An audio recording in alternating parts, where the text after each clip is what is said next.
So Open Communities Alliance is a Connecticut-based civil rights nonprofit working within urban, suburban to racial coalition to advocate for access to opportunity, particularly through promoting balanced, affordable housing developments, including in thriving communities. So I'll talk a little bit about history, but very quickly because of time. And I know you guys may have some questions, so we'll spend more time in discussion. Connecticut is one of the most segregated states in the nation. Believe it or not, we're more segregated than some of the states in the South.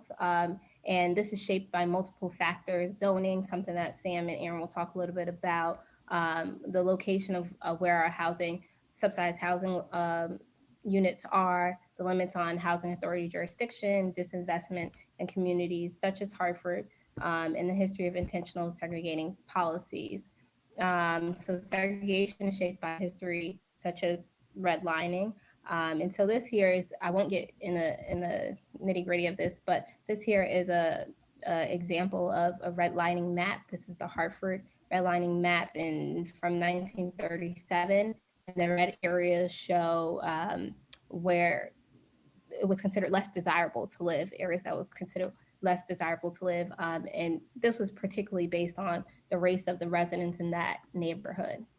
Racial covenants have definitely shapes what segregation has looked like, especially in the area of Connecticut. This is an example of a racial covenant in West Hartford, and it pretty much says that no one can occupy that land unless they are of the white race. And many times when families were granted the opportunity to purchase a home, there was still some type of restriction, whether it means that they needed to receive approval from the owner, from the previous owner who was probably white, on any changes that they needed to make to their home, or if they decided to sell their home. So luckily, the case Shelley v. Kramer found that this was unconstitutional. To talk a little bit about Connecticut, unfortunately, the history of segregation still has an impact on us, particularly in the state of Connecticut. Open Communities Alliance, as Aaron said, has focused on, impact proposals and work that ensures that we desegregate segregation in the state of Connecticut. And so a few years ago, we adopted the opportunity mapping structure. And this is what we came up with. This is a map of opportunity in the state of Connecticut. This is our revised 3.0 map that we just established at the end of 2020. And this shows 5 levels of opportunity in Connecticut, rating from very low to very high.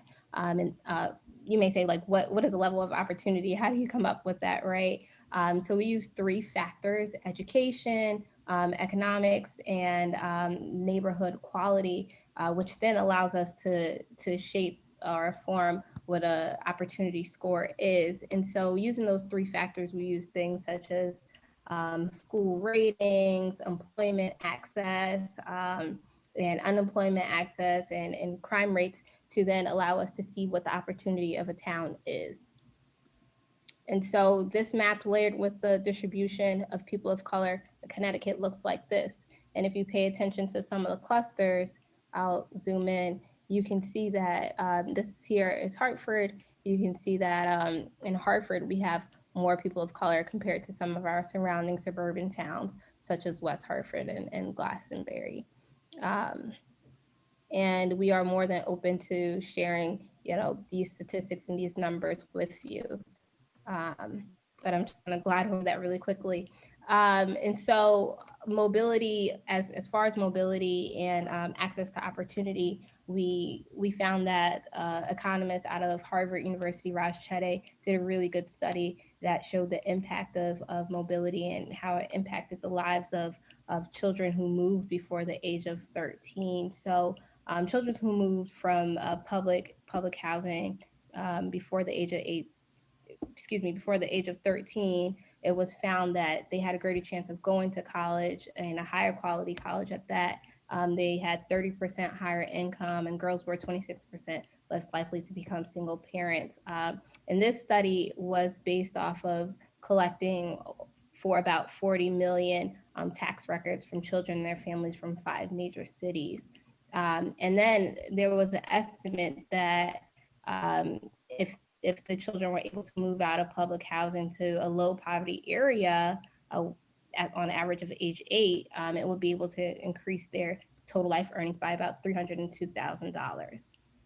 So where you live matters, and education is definitely directly correlated with housing, and so is health.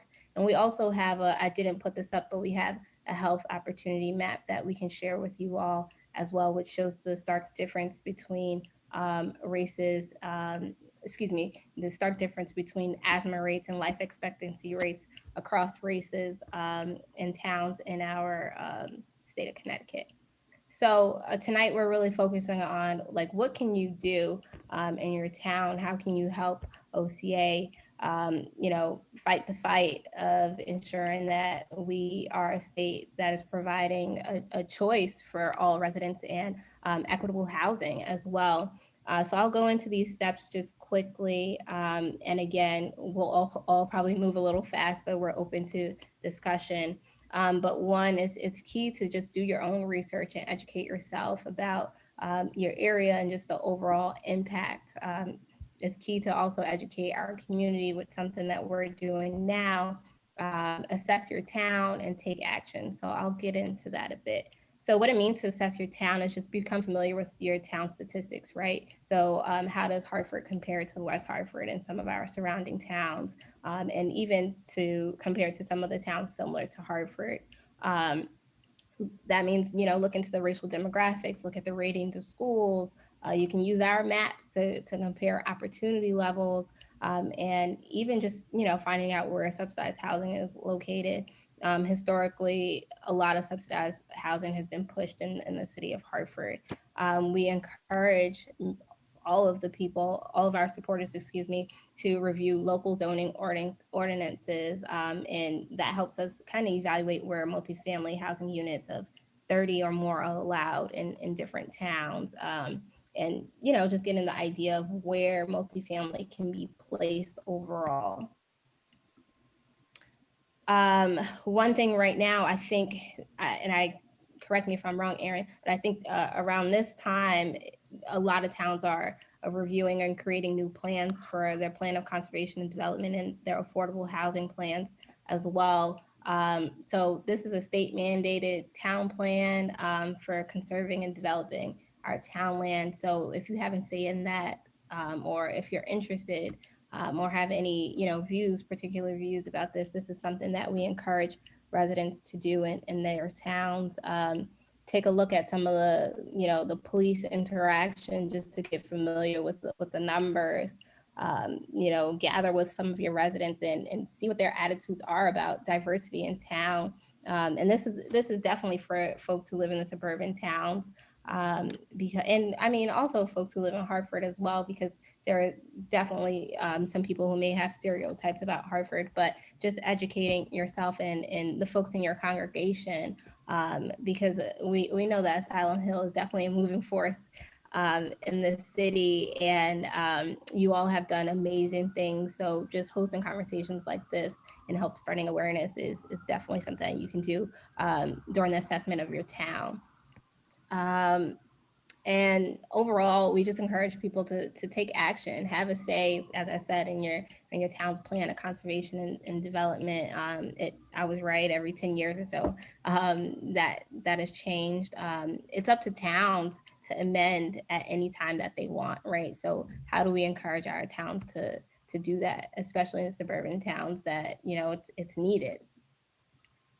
And the affordable housing plan, at least every 5 years, each municipality has to prepare and amend and adopt an affordable housing plan. So that's something that definitely needs restructuring in some of the municipalities throughout the state. And so we can talk a little bit more about that. If you are a landlord, I always put this out here, if you're a landlord, many of our residents in the state of Connecticut who are voucher holders often have a hard time getting access to live in the suburban towns. So property owners, if you feel like you have the power, please, create petitions, rent to our voucher holders, hire a town planner to recommend revisions in the town's zoning laws. Believe it or not, property owners, you definitely have a lot of say, and so does the renters. But when it comes to access and speaking of property taxes, and because those are definitely most of the arguments about keeping affordable housing out, we need supporters, especially in the state of Connecticut, in our suburban towns. But just overall, we just ask that you take action and advocate for housing and redevelopment around the narrative of what affordable housing is. And I'm going to wrap up quickly.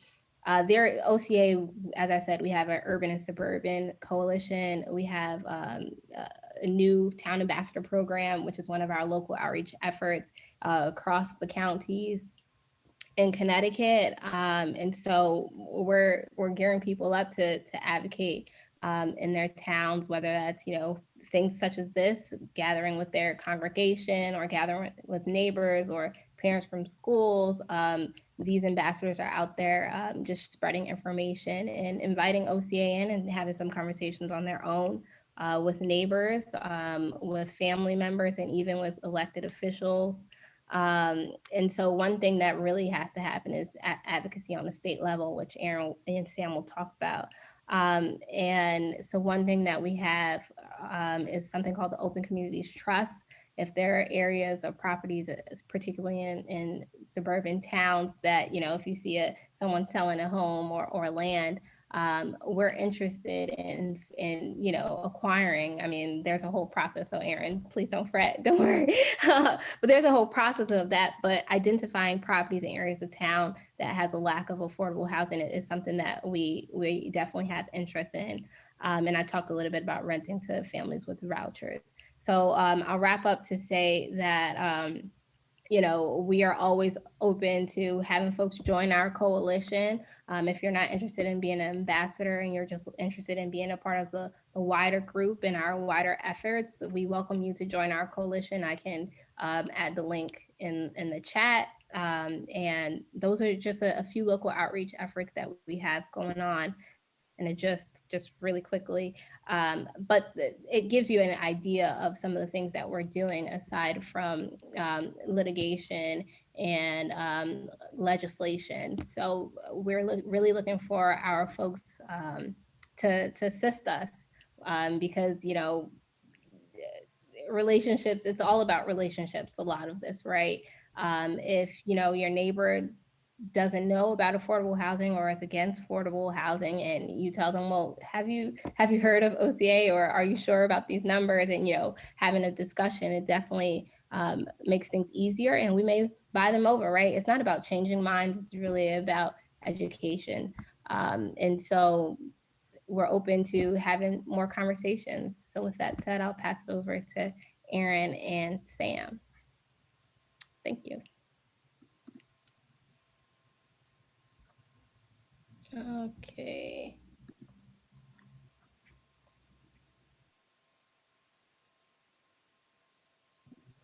Aaron, I think you're on mute.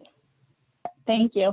Great job, Taniko. I'm going to share my screen. Are you guys seeing a PowerPoint presentation or not? Yes. Yeah, okay, good. And I will get it going into the right format.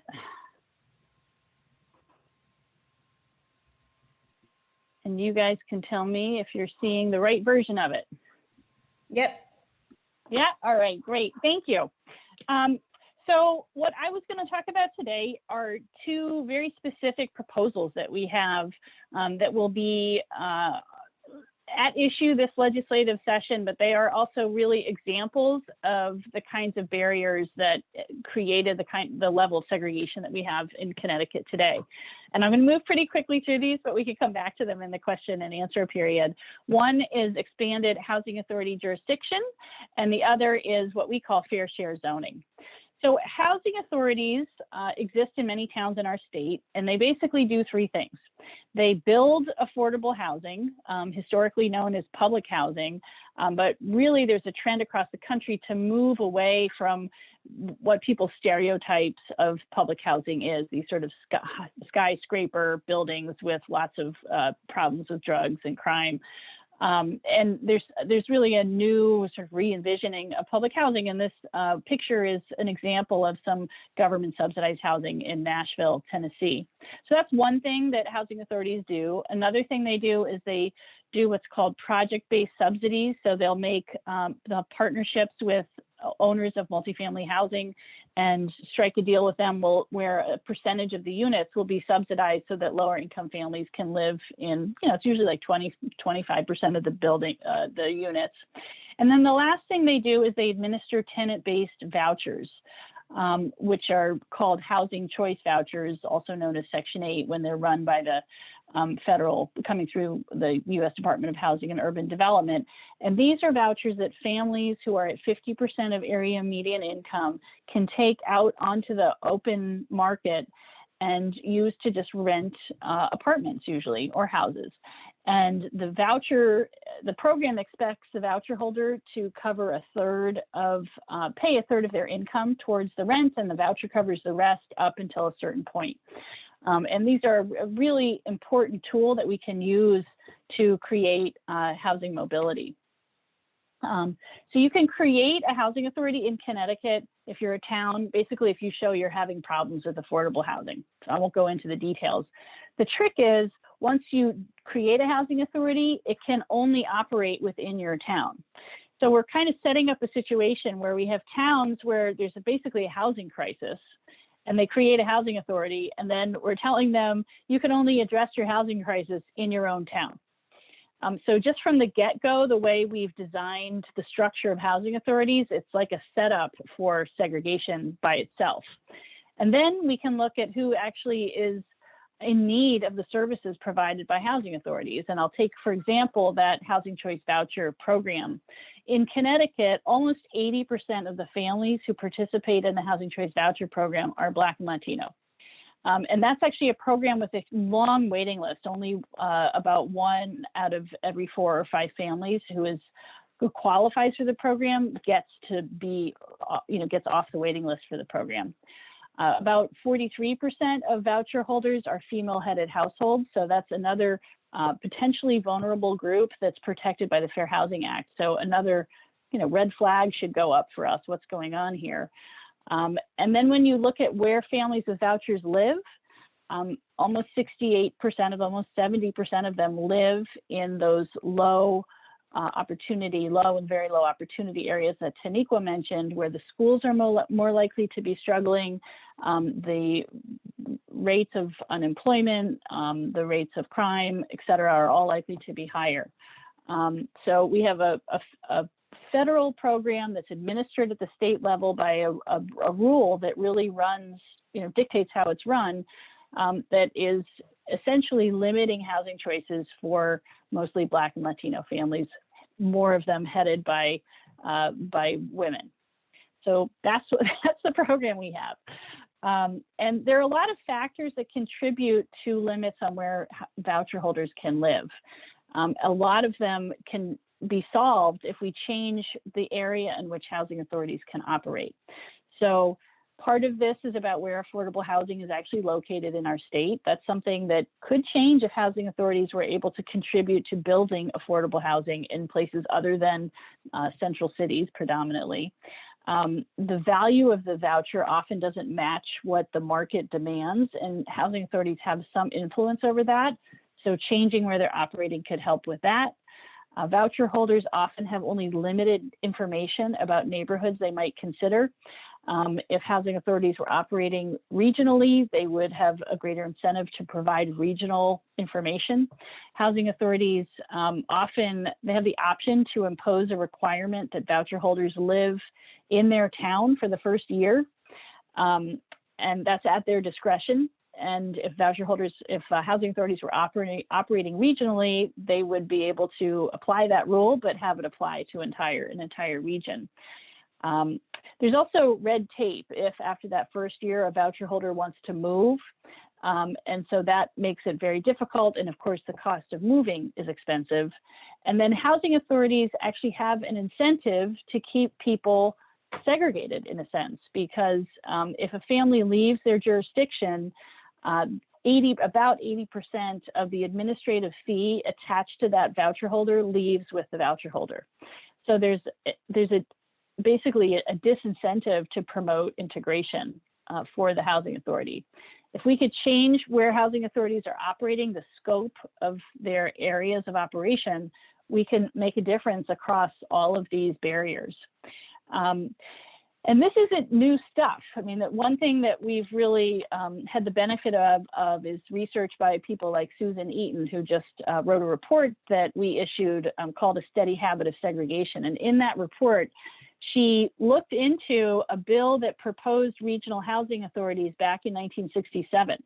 It was introduced by a Hartford legislator, and it was opposed in all kinds of ways. I live in Glastonbury. And the Glastonbury Town Council actually passed a resolution opposing the measure. The Chamber of Commerce and the local housing authority opposed the bill.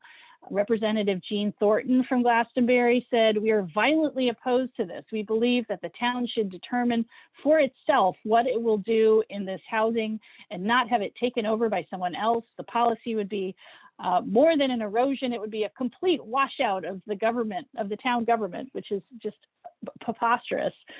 There was some support from the State Civil Rights Commission and from the Glastonbury Human Rights Council, fortunately. But there were many other suburban legislators who opposed this, saying it was an erosion of local government, a denial of home rule. State Senator Elmer Mortensen of Newington said that Newington has its own problems it has to deal with. Public housing just invites these type of people. The bill was the worst he had ever seen in the many years he'd been at the legislature. And in places where there were suburban areas where they had housing authorities, they usually applied residency preferences so that only people who already lived in the town could benefit from their services. And all of this was done against a backdrop of some efforts to regionalize the public schools, which ultimately, of course, failed. What we're proposing is that housing authorities just automatically be allowed to expand their jurisdiction to high opportunity areas within 30 miles of their borders. Lots of housing authorities across the country are operating on county-wide bases. So, this would not be really tough. And there's some requirements that housing authorities, or the provisions that housing authorities can exercise eminent domain and create a police force. We don't need those things. Those aren't necessary to making this work, and they just make it more complicated. People who oppose this have said that we're taking away local zoning control, which has nothing to do with this. Any housing authority that's trying to do a housing development has to go through zoning, just like any other developer does. So there's some myths that have been spread about this. There are also some other things that should happen, because obviously this policy has been in place for decades. There's been generations of families who've been kept from exercising choice in where they live. And that's not everybody who has a voucher. Some people who have vouchers very much want to stay in Hartford. Some people very much want to leave. But we're proposing that the state actually start funding what's called, at a higher level, mobility counseling. So really providing some information and assistance to families who want to make these, what are sometimes big moves.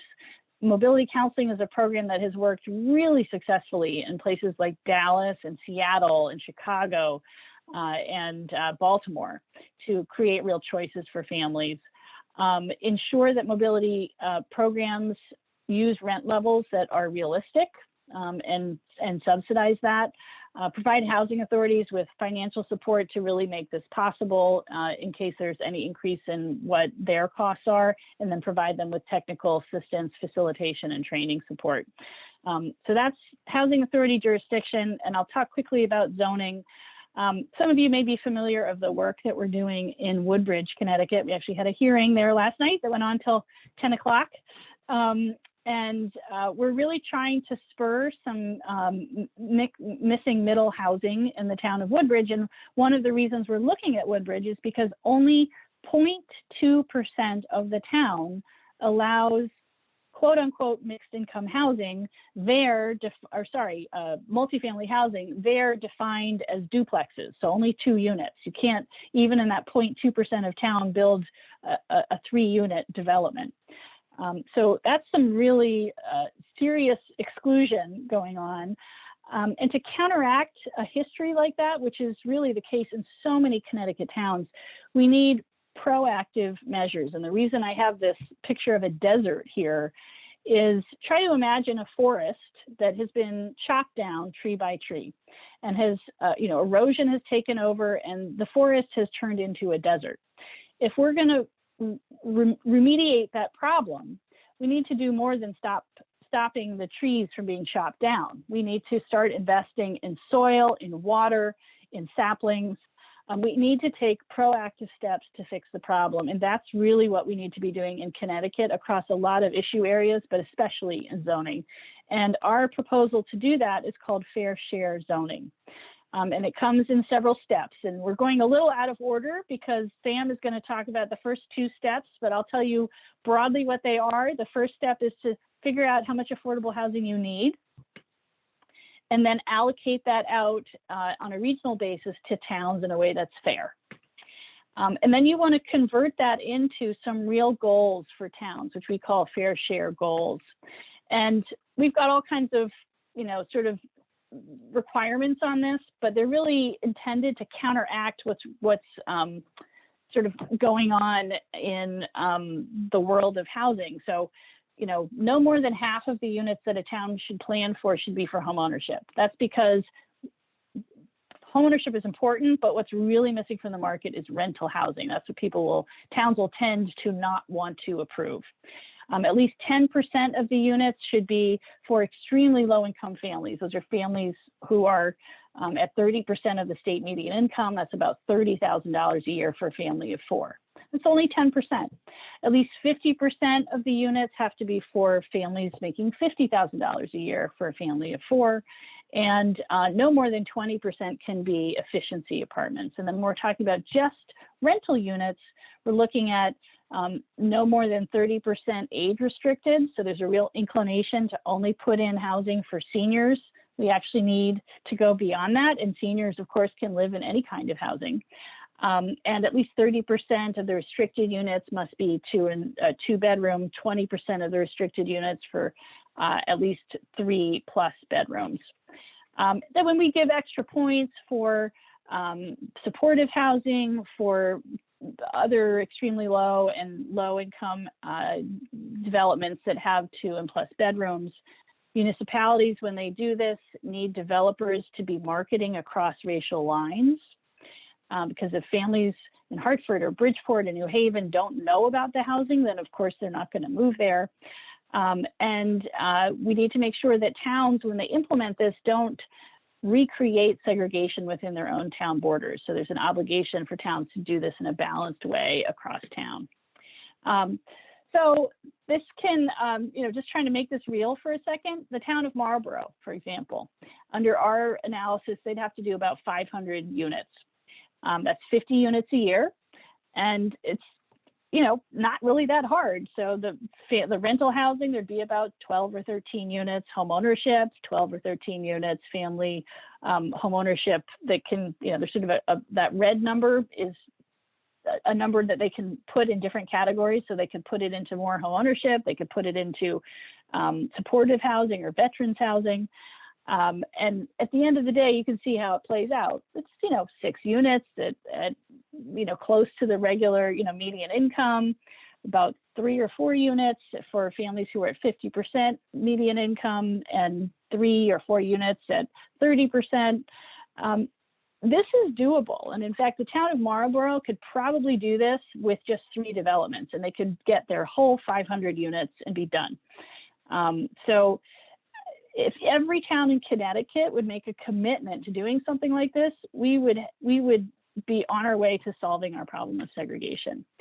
I'm going to actually skip some of this just to save time, but I think a real question is, how do you make this happen? Well, you have a requirement for towns to submit their plan and then update their submitted zoning ordinance that reflects the changes they're proposing in they're saying they're doing in their plan, change their town plan of conservation and development. And then the plans have to create a real opportunity for this housing to be built and actually have some benchmarks on 2, 3, 5, and 10-year periods. And you know, this kind of thing is actually already happening in the state of New Jersey, and it's working. And then there's certain rules, and I'm going to just not dwell on all the details, but if towns don't submit a plan, there's a process by which they can be subject to a developer coming into their town and getting approval to build something not from local zoning, but from a court. There's also a way for towns to get a safe harbor by going to a court and getting their plan certified as a good plan. So this is just an example. This will be coming up this session, and I'm definitely doing the speed dating version of it, and welcome questions later. But this is something that is working in another state to do the kind of, you know, anti-racist work that we need to have happen here in Connecticut. And now I'm going to hand it over to Sam to just talk a little bit about how we came up with those numbers. And I will stop sharing. Thank you, Erin. And I'm going to share my screen.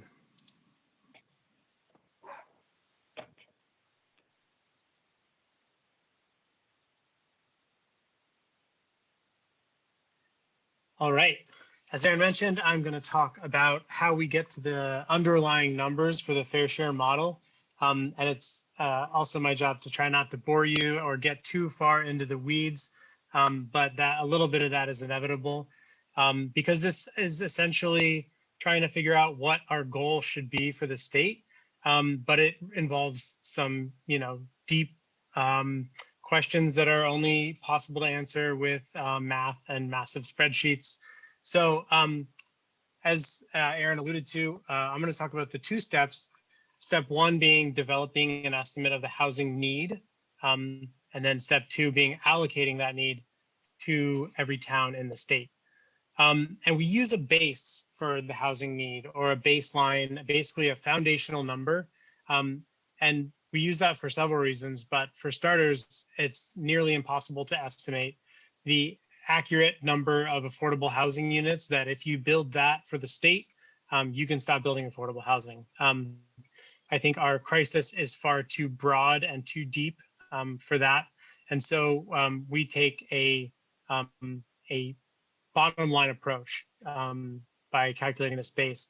Another reason is that, or I guess one of the reasons that it's so complicated is because not only are there subsidies involved, but there is a dynamic housing market that is both affected by the affordable housing that this process will build and the market rate units that this will build. So there may be affordability on the regional market that creates affordability in individual towns. And that's something it's very difficult to get a specific calculation for. But one thing's for certain, we're definitely going to need to use the private market to build some of these units. And that is because simply the crisis is so vast and the need is so great that we don't have enough subsidy. I think the statistic is every 5th family that qualifies for housing subsidy receives any sort of subsidy. So that's 80% of households that qualify that do not receive any type of housing subsidy. And of course, there is a wide spectrum of that need. Some families are scraping by, and some families are in extreme dire situations. And so that's something that we consider. To look at housing need, the very simple definition by HUD is a family spending 30% or more than 30% of their household income for housing costs, including rent, mortgage, utilities, et cetera. Now that's a very basic definition. Obviously, if someone earns $1 million a year and spends $300,000 a year on housing costs, we're not too worried about it. So that's why we continue to look at cost burden, but also look further down the income spectrum. And so looking at low income, which are families earning 80% or less of the area median income and that are paying 30% or more, there's an astronomical number of households. And I keep saying that there are many, but this is nearly a third of our state. If you look at only those families that are spending more than half of their income, then there's still 200,000. And we go even further because, again, this is beyond anything that Connecticut has built in recent years. What's called very low income is below 50% of the area median. You can see still 188,000 are paying more than half of their income. And we look at the most extreme dire situation of affordable housing need, which is households that make 30% or less of area median income. In most of the state, that's about $30,000 for a family of four. And they're also simultaneously paying at least half of their income towards housing costs. And I've been working in this industry for a long time, and I was still shocked at that 135,000 number of households. That's not people, that's households in Connecticut that are at this very, very dire situation. That said, it's important to note that this number is simply our base for calculating how much affordable housing we should build.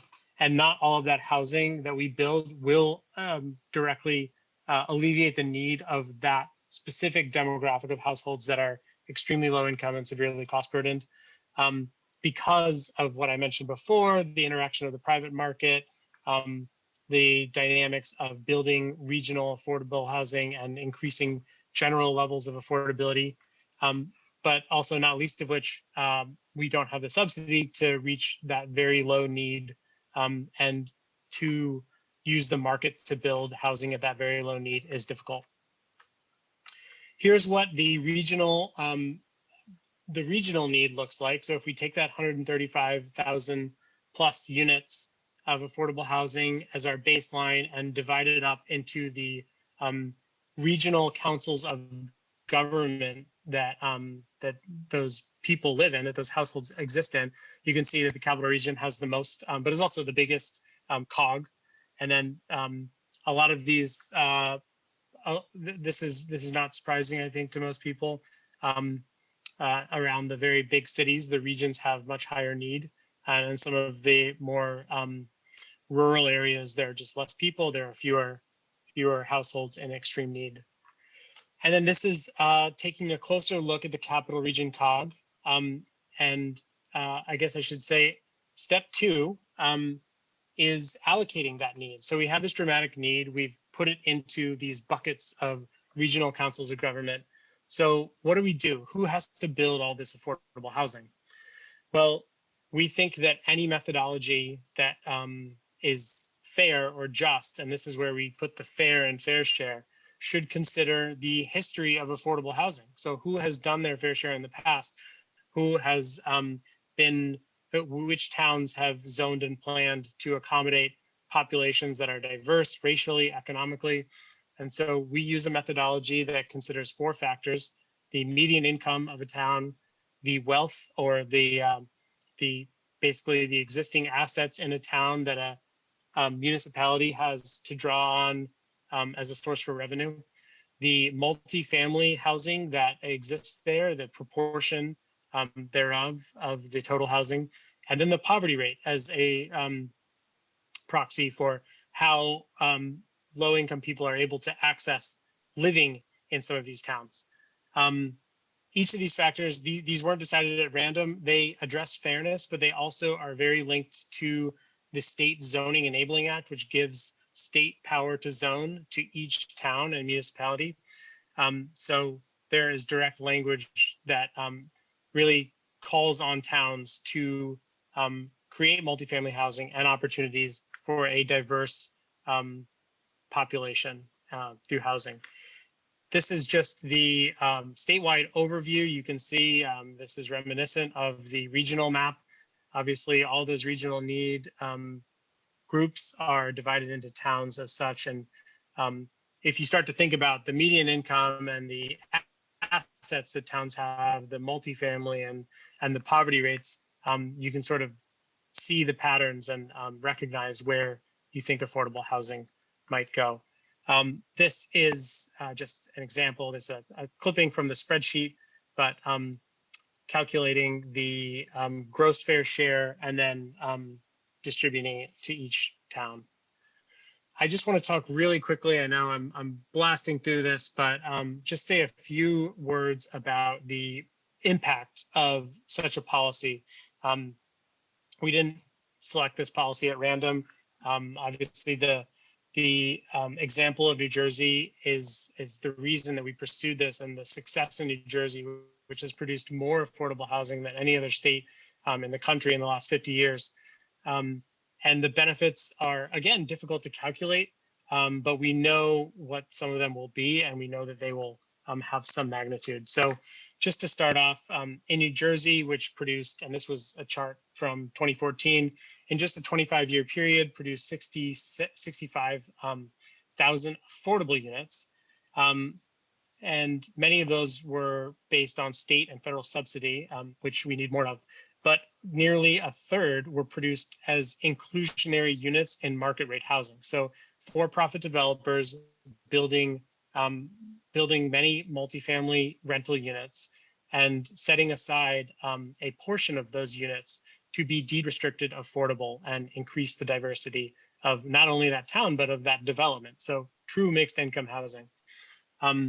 That's a lot of development. Obviously, that increases the economic activity of an area through construction jobs. A significant portion of that will come from the sale of construction materials and the tax revenue of all of these buildings, which will be property that can be taxed by municipalities. There are some macroeconomic issues at stake. We have a brain drain, or we have many demographics that are leaving Connecticut. But very importantly, young people who may get their education in Connecticut, but then leave. People are leaving for a myriad reasons, but one of them, and probably the most pronounced, is the high cost of living here. This also spurs economic growth by having more residents who are spending more of their money locally.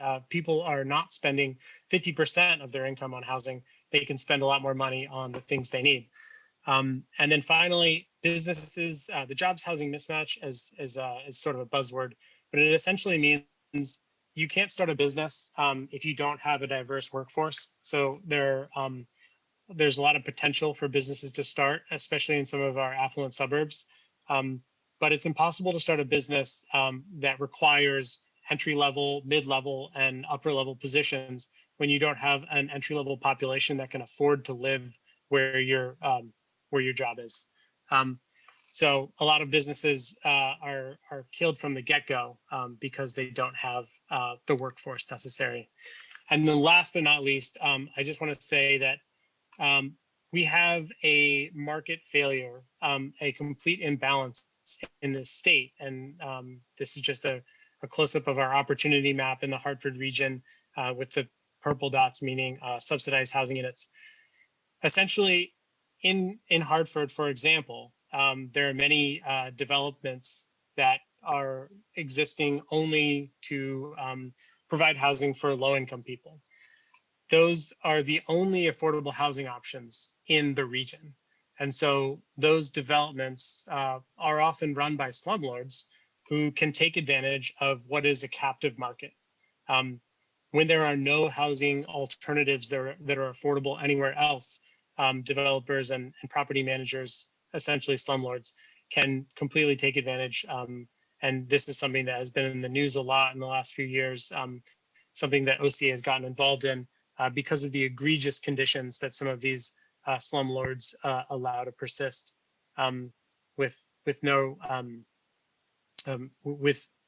without consequence to them until recently. So there are many impacts, which I would love to talk about more, and also would love to talk about the methodology.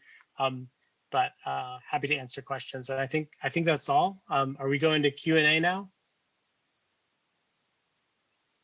I think so. Great. So Sam, if you would, great. So you're welcome. People are welcome to ask questions. If you're not that comfortable speaking out, you're welcome to type questions into the chat to everyone, or you can write them specifically to me if you have a question that you aren't comfortable sharing more broadly, and our guests would be happy to answer them. Anyone?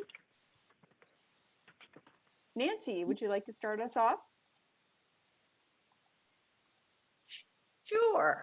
I got the feeling, by the way, these people work overtime. I have to tell you, I was on one of their meetings last night, and of course, then they went to the one in Woodbridge, and I really give them a lot of credit for they're trying to spread the word and they're trying to educate us, and we're so grateful.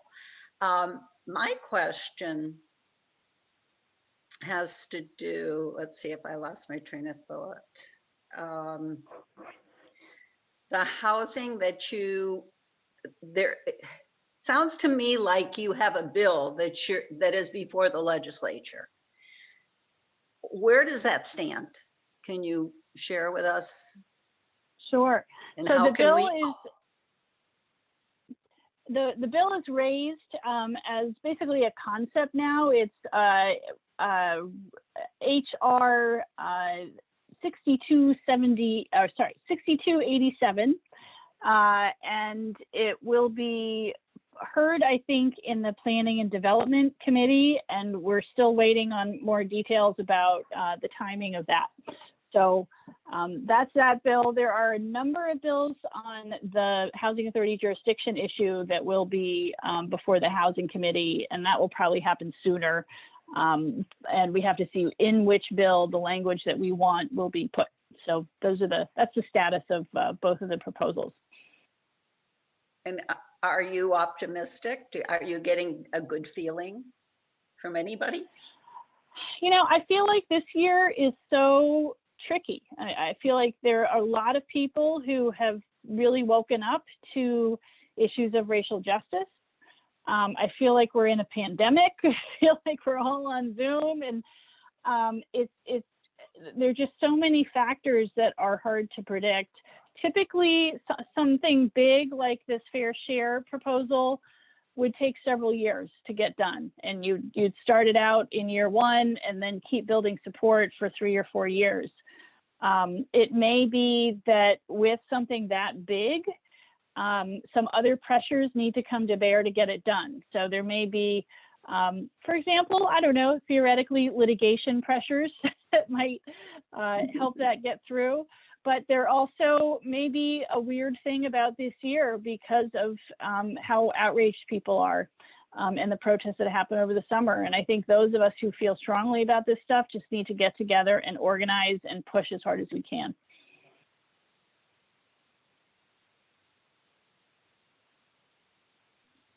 Go ahead, Holly. Hi. So the need for affordable housing is tremendous, hundreds of thousands of units. It feels to me as though we have privatized affordable housing. As one of you said, you know, very few public housing authorities these days are actually building large scale properties or numbers of units. So we're looking to the private sector, private developers, I think, really, to help us meet these needs, these tremendous needs. I had read some of your reports, and then I was drawn to the Baltimore Regional Housing Authority and some of their reports of their success with a regional housing authority. I was glad to hear you talk about why we are not proposing a regional housing authority authorization in the state of Connecticut. But one of the things that they did was landlord recruitment. And since we are looking to the private market, is there something that we should be doing, could be doing in that realm? Encouraging, putting together some kind of program that helps the private sector understand what they can do, what they need to do in order to get a unit into the housing choice voucher program or the rent assistance programs. Is there a way to create perhaps that centralized database and listings so that people who are looking to take their housing choice voucher to another housing authority in another town know that there's an available unit somewhere? I'm smiling because we are working on that. And I don't know, Taniqua, do you want to talk about that piece a little bit? Sure. Holly, that was I'm glad, one, that you checked out the work of our partners and, well, some of our supporters in Baltimore. And I like the fact that you know that this can work. And so thank you for that, for, doing that research. So that's true. Landlord recruitment is big.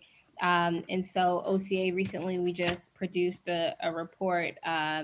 We, I think, have like one small thing to fix, but we're open to sharing it with you. We just produced a publication for landlords, educating them on the voucher programs, right? How can you benefit from this program? How can the residents, the tenants, benefit from the program? What is Section 8, right? So we kind of did like a 101 guide for landlords. There are a lot of myths out there about the voucher program.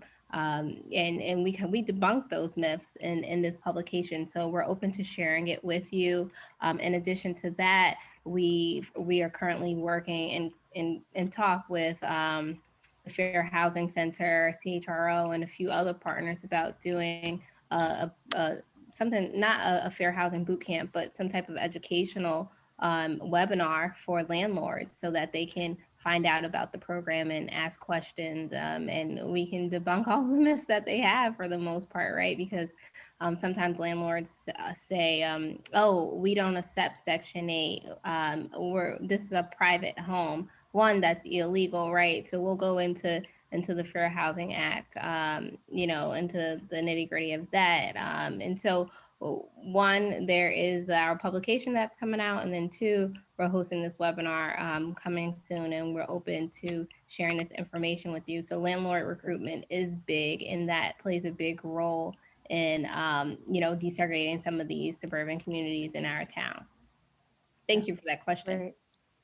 Thank you. And I'll just follow up also to say on the, there has been a trend over years of privatizing what was public housing and is now just sort of, privately run subsidized housing. And there is a movement across the country that's building on a lot of really positive work elsewhere, like in Europe, especially. It's called the social housing movement, for lack of a better term. And it's really raising up good examples of so what's called in Europe social housing, but what historically has been here public housing, but really government investment in housing for lower income families that is really working. So I think there's room for the private market in this, but I also think I'm not ready to abandon the notion of government involvement beyond just sort of subsidies that are handed over to the private market in providing for housing needs. Good point, Erin. Thank you for adding. Thank you. Tracy, Jim? I was carrying on a side conversation with Sam on this very subject, and what I asked Sam where the investment capital comes from to create growth, and what seems to be swirling around this conversation is if we can create incentives for private developers, they will jump all over it. But that's a very active market. But you have to create the conditions so it's an attractive investment to them, so that government doesn't have to carry all the burden. You can't create economic growth by taxing people more. That eventually becomes the same money just swirling around in the bottom of the tub. You have to bring in new capital. So I think Sam should talk about this. He made some great points to me offline.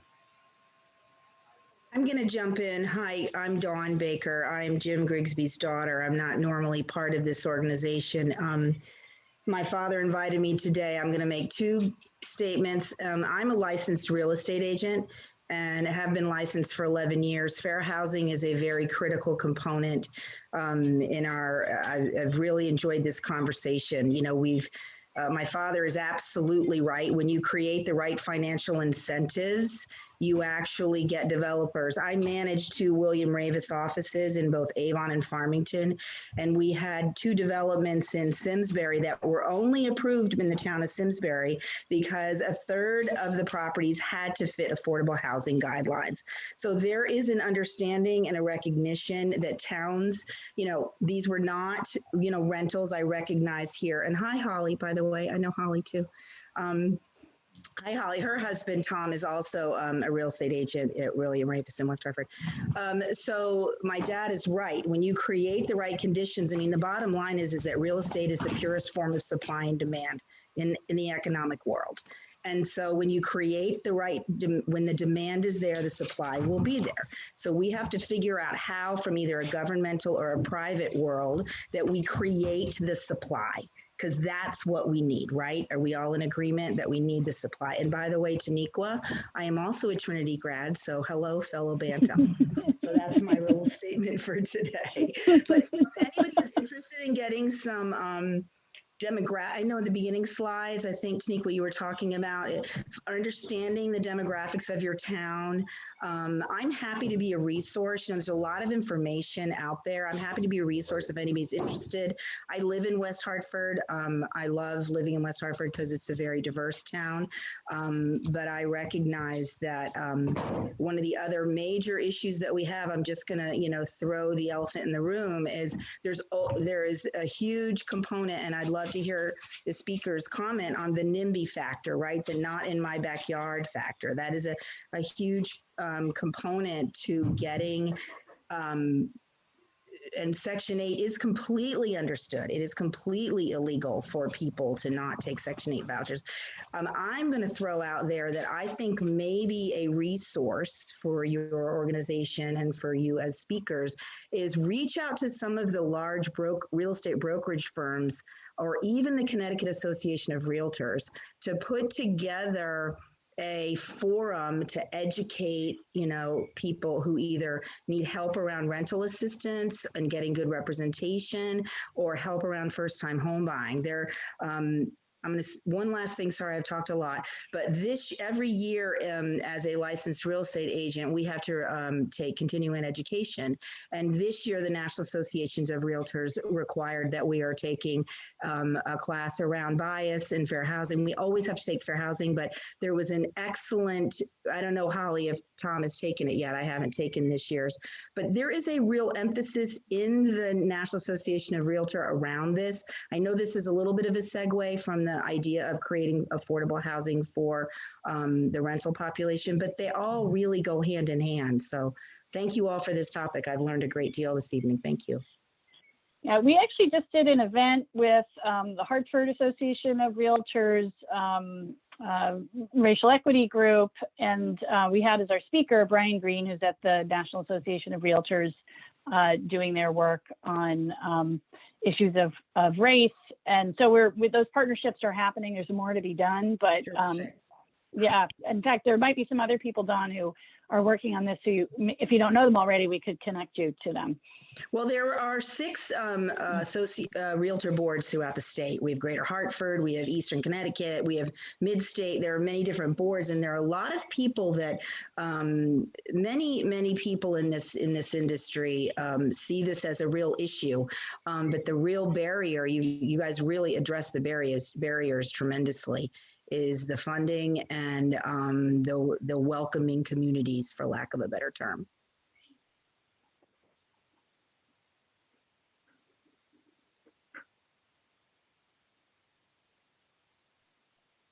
So Jim, did you want to ask your question to Sam also? I know you started with a question. Well, I just would say Sam seems like he knows a lot more than the rest of us who are talking about this almost. He should chime in here. Did you want to add anything, Sam? Sure. So my internet's been cutting out a little bit. I think I may have missed part of the conversation, but essentially what me and Jim were talking about was, we talked a bit about it in the slideshow, but essentially there is a current prohibition on multifamily and affordable housing throughout most of the state. It is an illogical one, and there are market forces that would quickly remedy the problem by existing incentive to simply do your job and make money doing your job, that would immediately start to take effect if we lifted this prohibition on affordable and multifamily housing. So there's some of this is just real low-hanging fruit that we just are getting in our own way, really. Are there any other questions that you might have? Go ahead, Nancy. I just wanted to ask Aaron if you guys have, I noticed our churches in GIA, Greater Hartford Interfaith Action Alliance, and I saw on your website that you partnered with them on something, and I think it might be nice for us to hear about that briefly. Sure. I know the time is getting.